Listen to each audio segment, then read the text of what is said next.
Welcome to the University of Michigan Microlearning Program for the Surgical Clerkship. Today we will be going over how to load the needle onto the needle driver.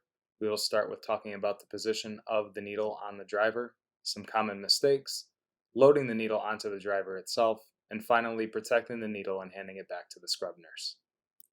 Here we are starting off with the needle loaded onto the driver. You can see that the tip of the driver is located just past the maximum point of curvature on the needle, closer to the suture end. The needle is loaded in the forehand position, which means it is facing my non-dominant hand, as compared to if it were loaded in the backhand position, where it would be facing away from my non-dominant hand.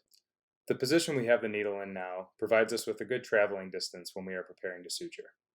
Some common mistakes when positioning the needle driver onto the needle is loading the needle driver too close to the tip of the needle and loading it too close to the suture.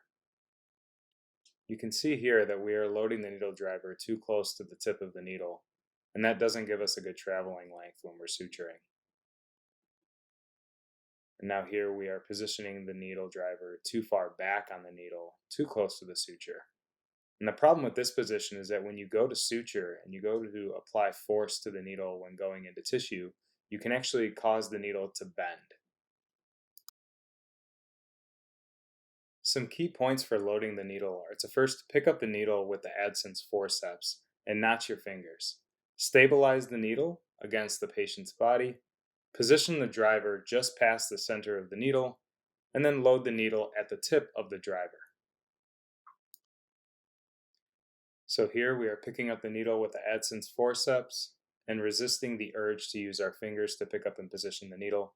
We are stabilizing it, bringing the needle driver in just to the tip, and clamping it down. One mistake when loading it is to load the needle too far into the needle driver. This will create a non-optimal position for you when attempting to suture. As you can see here, the driver is in your way, as compared to if you loaded the needle directly at the tip of the driver like you see here. You're able to nicely get underneath the skin. Now once we are done suturing, we always protect our needle before we hand it back. So we twist the needle, point the tip of the needle down into the body of the needle driver, and clamp it down.